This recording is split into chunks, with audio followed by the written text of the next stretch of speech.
दोस्तों नमस्कार, मैं हूं आलोक पाठक और आप देख रहे हैं खबर दस्तक। हमारे साथ चंदौली के सांसद वीरेंद्र सिंह जी हैं, समाजवादी पार्टी के मजबूत स्तंभ। अ, वीरेंद्र जी, आज एक पॉडकास्ट हुआ है शिवपाल यादव जी का। जी। वो नेताजी के बारे में बता रहे थे बहुत सारी बातें। तो जरा शुरुआत में, चूंकि आपने भी नेताजी के साथ काम किया है, नेताजी में क्या ऐसा देखा था आपको लगता है? जैसे शिवपाल जी बता रहे हैं कि भाई नेताजी ने सबको जोड़ा, उनके ऊपर तमाम मतलब विजय मिश्रा जी ने कहा कि उन्होंने चरण सिंह की पार्टी को हाईजैक कर लिया था। तो आप तो उस वक्त खैर कांग्रेस में हुआ करते थे, नेताजी के बारे में आपके क्या ख्याल है? पहला शुरुआत इसी में समझना चाहता हूँ। देखिए, नेताजी आ, की जो कार्यशैली है, जो उनके साथ काम करने का जो उनका तरीका है, मुझे नहीं लगता है कि उत्तर प्रदेश की धरती पर किसी नेता के पास उस तरीके का गुण था, उस तरीके का व्यवहार था, उस तरीके का आकर्षण था। क्योंकि नेताजी किसान नेता भी थे, गांव से जुड़े थे, गरीबी देखी थी और संघर्ष करके यहाँ तक पहुंचे थे।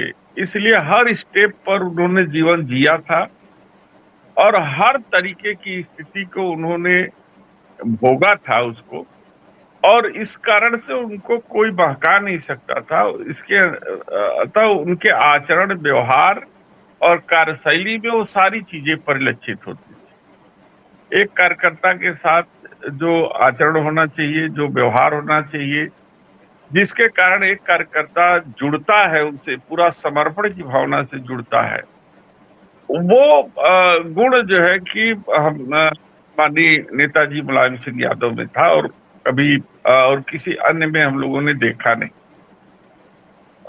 एक बार की वाकया है, मैं आपको बता दूं कि मैं नेताजी के बड़ा सानिध्य में था और नेताजी मैं जैसे बेवाक में मेरी बातचीत नेताजी से भी हो जाती थी।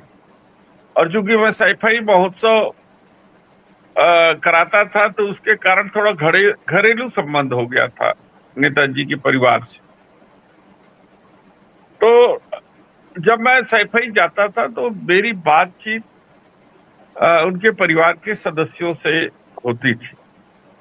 मैं अपने परिवार के सदस्यों से कहता था कि जिस तरीके का व्यवहार नेताजी का है, और तुम लोग एक केवल राज्य मंत्री के भाई हो, बेटे हो, आप लोग कोई आता है तो उसके साथ जो व्यवहार आप लोग करते हो, वो सीखना चाहिए आप लोगों को माननीय मुलायम सिंह जी के परिवार से।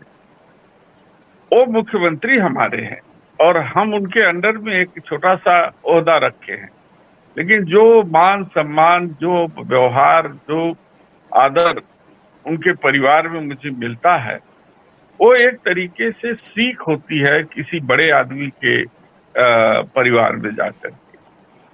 और इसलिए उनके बहुत वहां से सीख करके मैं अपने परिवार में भी उसे ढालने का प्रयास किया। और आप जानते होंगे मेरे परिवार में भी वो संस्कृति, वो चीजें आई है। मेरा मानना यह है पाठक जी कि विरासत के जरिए तो प्रॉपर्टी आती है। बाप का धन बेटे को मिल जाता है, बाप की पदवी बेटे तक आती है, बेटा का उसके बेटे तक आती है। लेकिन जो सभ्यता, संस्कृति और आचार व्यवहार, जब वो ट्रांसफर होकर के दूसरी पीढ़ी में आता है और दूसरी से तीसरी पीढ़ी में जाता है, तो वो परिवार बहुत लंबे समय तक सरवाइव करता है। आपने देखा होगा कि राजा महाराजाओं के केवल आचरण और व्यवहार और आचार के कारण पता नहीं कितने राजे महाराजे, राजे रजवाड़े समाप्त हो गए, उनका अस्तित्व खत्म हो गया, क्योंकि उन्होंने संस्कृतियों का ट्रांसफर नहीं किया, जो आचार व्यवहार सभ्यता अपने बच्चों में नहीं डाल पाया। लेकिन वही देखता हूं मैं कि सैफई परिवार, जो माननीय नेताजी ने अपने बच्चों में वो आचरण डाला, वो वो तरीका डाला, वो लोगों को आदर करने का जो संस्कृति डाली, और मुझे लगता है कि वो ही संस्कृति नीचे माने तीसरी पीढ़ी में भी आ रही है। कभी हम्म, आप शिवपाल जी के लड़के से मिलिए, अच्छे जो है आदित्य से, तो आपको लगेगा नहीं इतने परिवार का बेटा है, इतना सज्जन सीधा, और कहीं पंप एंड शो नहीं। इसी तरीके से जितनी तीसरी पीढ़ी के बच्चे हैं, वो सारे बच्चों में वो संस्कृति है, वो सभ्यता है। कहीं इस तरीके का गुमान नहीं है कि हम राष्ट्रीय अध्यक्ष जी के परिवार से हैं या इतने बड़े परिवार से हैं। तो ये सब चीज सीखने की होती है। तो इसलिए, और ये इसका सबसे बड़ा मूल कारण था तो वो नेताजी थे। और अच्छा एक बात को, जी, कुछ बोल रहे थे आप? हाँ। नहीं, वही कहा कि इसका सबसे जो मूल कारण था वो नेताजी थे।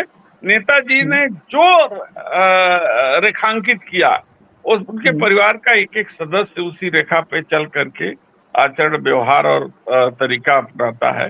आप कभी भी मिलिए, जो प्यार मोहब्बत, जो है सम्मान अखिलेश जी अपने कार्यकर्ताओं को देते हैं, जो पहले मुलायम सिंह जी देते थे अपने कार्यकर्ताओं से, और वही ठीक उसी की परछाई के रूप में हमारे राष्ट्रीय अध्यक्ष अखिलेश यादव जी हैं। वही हम्म, शिवपाल जी थे, वैसे ही प्यार करते थे। वही धर्मेंद्र हम्म, जी हैं। वही हम्म। जो है कि नीचे की पीढ़ी जितनी भी है, आप उनसे मिलिए तो आपको लगेगा कि किसी परिवार के सदस्य को मिलते हैं। इसलिए जो एक बार जुड़ जाता है समाजवादी पार्टी से, जो एक बार जो है कि उनके परिवार के सानिध्य में आ जाता है, फिर उसको दूसरी जगह ठाव नहीं मिलता है। अगर किसी कारण से अगर कहीं चला भी जाता है, किसी घटना दुर्घटना बस, तो फिर लौट हम्म। करके समाजवादी में आता है, क्योंकि फिर वो प्यार मोहब्बत, वो सम्मान, वो किसी को मिलता नहीं है। तो ये तो वरदान है दिया हुआ है इस परिवार को माननीय मुलायम सिंह जी। तो उनके बारे में आप शब्दों में वर्णन नहीं कर सकते, महसूस कर सकते। तो जे एक है न कहावत कि हम्म, जो गूगा मीठे फल के रस को अंतर्गत ही भाए। माने जैसे गूंगा मीठा फल खा करके अभिव्यक्त नहीं कर सकता, वही हम्म, हाल हम लोगों का है कि हम इस परिवार से जुड़ करके जो अनुभव करते हैं, उसको हम्म। शब्दों में हम लोग बयान नहीं कर सकते। कि जिस तरीके का प्यार, जिस तरीके का सम्मान, जिस तरीका का आदर, जिस तरीके का अपनत्व इस परिवार में मिलता है, वो कई अन्य दल में, क्योंकि हम कई दल में जा चुके हैं, देखे भी हैं और महसूस भी किया है कि इतना सम्मान कोई दल देता नहीं। अच्छा वीरेंद्र सिंह जी, देखिए दो चीजें हैं। एक तो 2 दिन बाद उपराष्ट्रपति का चुनाव है। जी, क्या लग रहा है कि आप लोग के जो उम्मीदवार है रेड्डी साहब, वो चुनाव जीतेगा कि एनडीए का प्रत्याशी चुनाव जीतेगा? क्या लग रहा है आप लोग को? देखिए, सबसे पहले तो एनडीए बड़े गुमान में था कि बड़े आसानी के साथ हम इस चुनाव को जीत जाएंगे, हम्म, लेकिन आज पसीने एनडीए के गठबंधन दलों को उठाना पड़ रहा है। आज प्रधानमंत्री जी ने, हमको लगता है, लगभग 5 घंटे मंथन किया कि कैसे हम्म, अपने वोट को संजोए, कैसे हम इस समय जो है कि अपनी स्थिति को संभालें। और जो है कि आज 5 घंटे मीटिंग चली जो है कि एनडीए गठबंधन के नेताओं के साथ। लेकिन मुझे पूरा विश्वास है कि हम्म, हमारा जो कैंडिडेट है सुदर्शन रेड्डी, हम्म, वो एक तरीके से किसी भी दल के साथ उनका संबंध नहीं रहा है, हम्म, लेकिन वो ऐसे व्यक्ति थे जो कानून के जानकार हैं। और आज हम्म, सदन चलाने के लिए कानून की आवश्यकता है। देश को सबसे बड़ी आवश्यकता अगर किसी चीज की है, तो एक ऐसे शख्सियत की जरूरत है जो कानून के मुताबिक देश को चलाने की बात करे, और उसमें हमारा जो कैंडिडेट है वो सक्षम है। और जितने सेकुलर मिजाज के दल हैं, भले ही आज ये जो है एनडीए गठबंधन में हो, लेकिन हम्म। वो चूंकि गोपनीय वोट है, वो सारे वोट हमारे इंडिया गठबंधन के प्रत्याशी को पड़ेंगे। और वो आश्चर्य नहीं होगा कि अब हमारा प्रत्याशी विजय श्री हासिल करेगा। एक बात बताइए कि क्योंकि वीरेंद्र जी, आप लोग दिल्ली में हैं, मुझे उम्मीद है कि सारे सांसद अब दिल्ली पहुंच रहे होंगे, परसों ही तो वोटिंग है। जी, कल अखिलेश कल जी। के लिए सबको आदेश माने वो सूचना जारी हुई है कि हाँ हाँ। चूंकि हम लोग पहली बार के सांसद हैं, तो हम्म। वोटिंग का तरीका क्या होगा, उसका जो है कि मास पोल जो है वो बताया जाएगा, तरीका बताया जाएगा। और हम लोग भी पूरा कॉन्शियस हैं कि एक भी वोट विथहेल्ड ना हो, वह हम्म। इनवैलिड ना हो। तो हम्म। इसलिए वो जो है कि प्रक्रिया जो है कि पूरी की जाएगी। और बैठक हमारी 2:30 बजे से है, हमारे राष्ट्रीय इंडिया अध्यक्ष जी के गठबंधन निर्देश। सपा की बैठक है कि इंडिया गठबंधन की? हमको तो अपने राष्ट्रीय अध्यक्ष जी से सूचना आई है, अभी हम्म। कंफर्म हो जाएगा कि पूरा इंडिया गठबंधन करेगा या फिर सब दल अपने अपने तरीके से करेंगे, लेकिन सब लोग अपने तरीके से कर रहे हैं। अच्छा, इधर 2-3 दिनों से अखिलेश जी ने कोई प्रेस कॉन्फ्रेंस नहीं की, नहीं तो मैं सवाल उन्हीं से पूछता। लेकिन आप अखिलेश जी के करीबी हैं, ये बताइए, चंद्रबाबू नायडू से तो बड़े अच्छे संबंध हैं अखिलेश जी के, तो क्या आप लोगों ने तेलुगु देशम पार्टी के सांसदों से बात की है कि भैया हमारे लाइन में आपको बता दिया कि वो सारे दल हाँ। जो सेकुलर नहीं। मिजाज से हैं, जिनको सेकुलर वोट की दरकार है, हम्म। वो सारे दल जो है कि हमारे प्रत्याशी को समर्थन करेंगे, नहीं, भले ही आप लोग अंदर से संपर्क, करें। नहीं नहीं, आप लोग क्योंकि संपर्क कर रहे हैं तेलुगु देशम पार्टी के, क्योंकि उनके पास बड़ा नंबर है। देखिए, हर चीजें मीडिया में नहीं बताई जाती, और हाँ। सारे दल प्रयास कर रहे हैं, हम लोग भी प्रयास कर रहे हैं, कोई बैठा थोड़ी है। नहीं नहीं, अभी हाल ही में कॉन्स्टिट्यूशन क्लब का चुनाव हुआ था, उसमें भी आप लोगों ने मतलब जो राजीव प्रताप रूडी को जितवा दिया था। देखिए, कोई भले वो भाजपा, आपको आश्चर्य नहीं होगा कि वही प्रक्रिया फिर न दोहराई जाए। मतलब आपको पूरा विश्वास है कि सत्यनारायण रेड्डी ही उपराष्ट्रपति बनेंगे? भाई, भरोसा तो हमको है, बाकी अंदर खाने में गोपनीय वोट पड़ेंगे। हम्म। अ, और देश हित में भी वही है कि एक लॉ नोइंग व्यक्ति जो कानून हम्म। का जानकार हो और कानून हम्म। के तरीके से इस देश को चलाने में मदद करे, वह व्यक्ति हम्म। जरूर जो है चुना जाना चाहिए। अच्छा, ये बताइए, अगर उपराष्ट्रपति चुन लिए जाते हैं सत्यनारायण रेड्डी, तब तो मोदी जी को इस्तीफा दे देना चाहिए, अब अगर ये चुन जाते उनका हैं तो। व्यक्तिगत, वो उनके नैतिकता का मामला है। अब नैतिकता किसके पास कहाँ तक है, अब इसके बारे में बहुत कुछ हम नहीं कर सकते। अच्छा, वीरेंद्र सिंह जी, आप चंदौली के हैं, ठीक है, आपके बगल का भदोही है। ये कारपेट एक्सपोर्ट पे 50% का टैरिफ लगा है। कुछ लोग आपके क्षेत्र में भी कारपेट के व्यवसाय में होंगे, तो सुनने में आ रहा काफी बड़ी संख्या में लोग जो है, कई लाख परिवार कारपेट के व्यवसाय से जुड़े हुए हैं, सबके सामने भुखमरी का संकट हो रहा है, तो उसके लिए आप क्या प्रयास कर रहे हैं और कि मोदी अमेरिका ने जी 50%? जो हमारे प्रधानमंत्री जी हैं, केवल ट्रंप के मुस्कुरा देने से प्रभावित हो जाते हैं, तो हम इस पर क्या कह सकते हैं, जबकि हमारे जो कपड़ा उद्योग है, जो हमारा हथकरघा उद्योग है, उसमें कालीन बनारसी उद्योग साड़ी है, है। बनारसी साड़ी है, आज उस पर टैरिफ लगाया गया है। उस टैरिफ लगा करके इस तरीके का उसकी कीमत वृद्धि की गई है कि वहाँ जितने भी एक्सपोर्ट के ऑर्डर मिले हैं व्यवसायियों को, वो सब धड़ाधड़ कैंसिल हो रहे हैं। और जो मजदूर वर्ग है, इसमें लाखों मजदूर जुड़े हुए हैं, हाँ, यही और यही यही मैं जानना चाह रहा था, क्योंकि आप लाखों तो भाई। व्यापारी। लेकिन भारतीय जनता पार्टी और हमारा शीर्ष जो प्रधानमंत्री है, उसको हम्म। इस पर चर्चा भी नहीं करते वो, और न इस चर्चा पे भाग ले जो इसका कोई समाधान खोजते हैं। वो जीएसटी कम करके वो सोचते हैं कि हम इसकी भरपाई कर देंगे। तो मेरा मानना है कि जीएसटी एक एक्सपायरी दवा है, हम्म। जो फायदे के जगह नुकसान करती है। तो चुनाव के समय ये एक्सपायरी दवा दे करके चुनावी लाभ लेने का काम करते हैं, और इससे ज्यादा कुछ है नहीं। लेकिन सर, बड़ी संख्या में, मतलब अगर मैं पूर्वांचल की बात करूं, तो बहुत लोग कारपेट का, छोटे छोटे गांव वाले कारपेट, क्योंकि वहां तो हैंड वूवन कारपेट होता है, तो कई लाख लोग भुखमरी। अब उनको जीएसटी से क्या फायदा, जब उनका कारपेट बिकेगा नहीं, व्यापारी अमेरिका भेज ही नहीं पाएगा, तो न वो बनाएंगे ना उनके घर में चूल्हा जलेगा। देखिए, हमारे प्रधानमंत्री लगातार 10 वर्षों से ज्यादा समय से बनारस के सांसद हैं।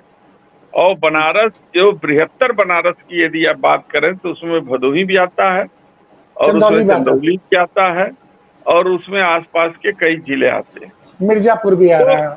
हाँ, मिर्जापुर भी आता है, और उसमें लाखों की संख्या में हमारे कारपेट और दरी के बुनकर हैं और बनारसी साड़ी उद्योग से जुड़े हुए लोग हैं। अभी तक कोई टेक्सटाइल पार्क बनारस के लिए घोषणा नहीं किया मोदी जी ने, जहां पर वो अपने उत्पाद को बेच सके, बाजार मिल सके, उनको मार्केट मिल सके। तो केवल हवाई बात करके एक उड़न खटोला उन्होंने बना रहे हैं। और वो उड़न चलेगा खटोला कब? वो नहीं करे कितना कामयाब होगा, वो भविष्य के गर्भ में है। मेरा तो हाँ, मानना है कि अगर 27 में हमारी सरकार आएगी तो हाँ, उसको हटा करके उसकी जगह पे हम लोग मेट्रो चलाने का प्रयास करेंगे, ताकि हम्म, वास्तव में जो ट्रैफिक की समस्या है वो मेट्रो ही दूर कर सकती है। ये उड़न हम्म, खटोला से कितने लोग आएंगे जाएंगे, और कितना ट्रैफिक कंट्रोल होगा। कंट्रोल की जगह और जो है कि वहां पर वो हो रहा है, क्या नाम है, वो अतिक्रमण करेगा, ताकि जो है कि जाम की समस्या बनी रहेगी।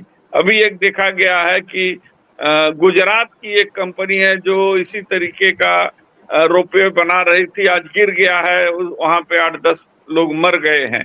कहीं वही अरे कंपनी तो नहीं बनारस में बना रही है कि जो कि इस तरीके की कंपनी है, उसमें भ्रष्टाचार इतना है कि जो लोग बनारस के लोग की के लिए जानलेवा साबित हो। तो ये सब सारी बातें हैं, और प्रधानमंत्री जी हमारे सांसद हैं, उन्हें देखना चाहिए कि इस तरीके की कार्रवाई कैसे हो रही है, क्या हो रहा है। और अभी तक दिशा कमेटी की बैठक नहीं हो पाई जिसमें हम अरे सभी मुद्दे को उठाएं। अब देखिए क्या होता है, आगे आगे होता है, देखे मैंने देखना है। अच्छा वीरेंद्र जी, अभी फिर खबरें आ रही है कि बनारस और चंदौली की तरफ फिर एक बार तो बाढ़ आ चुकी है, फिर अब सुन रहे हैं कि पानी बढ़ रहा है, फिर बाढ़ का सामना करना पड़ सकता है। और तो दे- देखिए, जब सरकार एनजीटी के द्वारा दिए गए निर्देश का पालन नहीं करेगी, जो हमारे पर्यावरण से जुड़े हुए पर्यावरणविद हैं, जो हम्म, हमारे जो विद्वान, जो भूगर्भ शास्त्री हैं, हम्म, उनकी रिपोर्ट को इग्नोर किया जाएगा तो इसी तरीके से त्रासदी आएगी। और ये भारतीय जनता पार्टी और उनकी सरकार इसको इग्नोर करके हमेशा जो है कि जो है कि काम को आगे बढ़ाने के लिए प्राथमिकता दी है, जिसके कारण ये दैवीय आपदाएं आ रही हैं। तो आप समझ सकते हैं कि जीडी अग्रवाल, प्रोफेसर जीडी अग्रवाल का नाम आपने सुना होगा। वो हाँ, पहाड़ बचाओ, पर्यावरण बचाओ के नाम पर भूख हम्म, हड़ताल करते करते अपनी जान दे दी, लेकिन ये सरकार कोई सुध ही नहीं ली। तो कहीं न कहीं तो उसका खामियाजा भुगतना पड़ेगा हम ही आपको। तो ये सब जितना भी उत्तराखंड और पहाड़ खिसक रहे हैं, वो हम्म। सब जो है कि एनजीटी के दिए गए सुझाव को अगर इग्नोर किया गया है, तभी ये सब जो है कि आपदाएं आ रही हैं। और भविष्य में इस आपदाओं को तो हम लोगों को झेलना ही पड़ेगा। अच्छा, ये एक एग्जाम हुआ है आज या कल, टेट का एग्जाम हुआ है, उसमें 25 लाख परीक्षार्थी शामिल हुए हैं और कई जगह सेंटर ऐसा था कि कमर तक पानी था। तो इलाहाबाद की तस्वीरें हैं, चंदौली का मुझे नहीं पता आपके जिले में सेंटर था या नहीं था। तो ये जो ऐसी कंडीशन में पूरे और सेंटर जो बनाए गए थे वो लोगों के घर से 300-400 किलोमीटर दूर बनाए गए थे। तो ऐसे ये टाइम पे ये एग्जाम, देखिए, सरकार साजिश करती है हमारे विद्यार्थियों और जो हमारे जो बेरोजगार साथी हैं उनके खिलाफ। क्योंकि बनारस में फार्म भरिए तो आपका सेंटर पड़ जाएगा 500 किलोमीटर, 1000 किलोमीटर दूर, जहां आप पहुंच नहीं पाओगे। आप खोजते खोजते थक जाएंगे, जिस सेंटर तक पहुंच ही नहीं पाएंगे। तो ये इसलिए है कि आप ज्यादा लोग वंचित रह जाएं, इसलिए जो संख्या है बेरोजगारों की, वो संख्या जो है प्रदर्शित न हो पावे, एक्चुअल जो है संख्या, जिससे कि उनको जवाब देना मुश्किल हो जाए। तो इसी तरीके के काम जो है ये सरकार करती है। कभी कभी इस तरीके के पेपर बना देगी और उसमें ऐसा पॉइंट छोड़ देगी जिससे लोगों को कोर्ट से स्टे मिल जाए, और फिर स्टे के जरिए जो है कि वो एम्प्लॉयमेंट को रोक देती है। और एक केवल एक बहाना है, तरह तरह के बहाने खोज करके और लोग जो है इस तरीके का काम करती है। अभी बताइए कि अब जो 10-10 साल 20-20 साल से टीचरी कर रहा है, अब उसको हम्म टीचर एलिजिबिलिटी टेस्ट देना है। अब हम्म संभव है जो 10 साल से जो प्राइमरी एजुकेशन में पढ़ा रहा है वो परीक्षा हम्म। पास कर जाएगा। तो ये चीजें नहीं जो जानबूझ वीरेंद्र करके सिंह जी, की जाती है। ये तो सुप्रीम कोर्ट का आदेश है और उसमें एक भाई बड़ा। सुप्रीम कोर्ट में पैरवी कौन करता है? सुप्रीम कोर्ट में जो हमारा जो सरकार की तरफ से जो सॉलिसिटर खड़ा होता है, अगर वो हम्म विरोध ही नहीं करे तो सुप्रीम कोर्ट तो लाचार हो जाएगा आदेश देने के लिए। तो उनको तो प्रतिरोध करना चाहिए, वास्तविक स्थिति से सुप्रीम कोर्ट को बताना चाहिए। पीआईएल मान लीजिए किसी ने किया, किसी ने दाखिल किया, लेकिन जब तक वकील अपना पक्ष नहीं रखेगा हम्म। तब तक सही फैसला होगा क्या? उसमें सुप्रीम कोर्ट की क्या गलती है? ये तो सरकार की नीयत है, सरकार का सॉलिसिटर का जो प्रतिरोध है वो किस सीमा तक वहां जो है कि जज को समझा समझा पाते हैं, ये तो उनका फेल्योर है कि देखिए सर वास्तविकता से उसमें दूर है। मैंने एक एक उसमें बड़ी आपने बड़ी बात बताई, तो मुझे आपको एक चीज बतानी थी कि पहले क्या था, यूपी में नियम था कि जो 12th पास है वो 1990 1996 तक वो प्राइमरी स्कूल में टीचर बन जाता था। 12th पास आदमी प्राइमरी स्कूल के लिए टीचर के एलिजिबल था। तो ऐसे बहुत से केसेस आए हैं जो लोग की 12th पास करने के बाद टीचर बन गए। एक प्राइमरी स्कूल में टीचर में तो उनकी डेथ हो गई, तो उनका बेटा उनकी जगह 12th पास था तो टीचर बन गया। अब बेचारे की उम्र 55 साल है और उसने ग्रेजुएट, अच्छा टेट के लिए क्या है कि आप जब तक ग्रेजुएशन नहीं करेंगे तब तक आप टेट नहीं दे सकते हैं। तो हम्म। पहले 3 साल जो है वो पहले ग्रेजुएशन करेगा और जब तक टेट देगा तब तक उसकी नौकरी चली जाएगी। तो वही सब तो किस चीज है ना, ये सब चीजें हैं जो सरकार को ये सब चीजों पर ध्यान देना चाहिए। और जो बेरोजगार है उसके जीवन पथ को आसान करना चाहिए। और सरकार जब खुद कठिन बनाती है बेरोजगारों के रास्ते को, तो फिर दूसरा कोई क्या कर सकता है? अच्छा ये आपके आपके जिले में कितने प्राइमरी स्कूल बंद किए गए जो मर्जर की बात करीब चल रही थी? करीब 3,000 के आसपास सब तीन है हजार के पूरे। आसपास? नहीं, हमारे यहाँ माने जिले में हाँ आप चंदौली लोकसभा में। चंदौली लोकसभा में करीब 150 के आसपास है, 150 से 200 के आसपास। तो उन बच्चों हमने का पूरा उन रिपोर्ट बच्चों के मंगवाया था, रिपोर्ट मंगवा करके हम भेजे थे वहां पे, हाँ हाँ। 150 के आसपास। तो मतलब अब अंत में एक वही सवाल कि कल आप लोग पूरी तैयारी करेंगे फिर से, आप लोग उपराष्ट्रपति पद के चुनाव के लिए कैसे वोटिंग करनी है, कल आपकी पार्टी इसके लिए आप लोग को ट्रेनिंग देगी? जरूर जरूर, और राष्ट्रीय अध्यक्ष जी से मुलाकात होगी, जो दिशा निर्देशन होगा उससे काम करेंगे हम लोग। लेकिन एक बात तो है भाई, अब जब से आप लोग सांसद बने हैं 37 सांसद, तो संसद में यूपी की आवाज गूंज रही है। जो 10 सालों तक यूपी की आवाज एकदम नहीं सुनाई देती थी, अब लग रहा है कि मतलब सपा के 37 सांसद पहुंचे हैं, तो लोगों को याद आ रहा है कि एक पार्टी के पास 71 सांसद हुआ करते थे, तो भी लोकसभा में कोई चर्चा नहीं होती थी, ना क्षेत्र के विकास के लिए इतनी बहस होती थी। देखिए, हम लोग तो समाजवादी लोग हैं, हम लोग तो संघर्ष से ही पैदा हुए हैं। पहले सड़क पे करते थे, अब सदन में कर रहे हैं, तो इसलिए हमारी आवाज सुनाई देती है। अच्छा बिहार चुनाव में आपको आप जाएंगे क्योंकि आपके बगल का क्षेत्र है बिहार? नहीं, ये जो आदेश होगा राष्ट्रीय अध्यक्ष जी का, तो उस पालन करेंगे उसका। चलिए, चलिए वीरेंद्र जी, बहुत बहुत धन्यवाद, आपने जो समय दिया। धन्यवाद गुरु नमस्कार। जी, नमस्कार।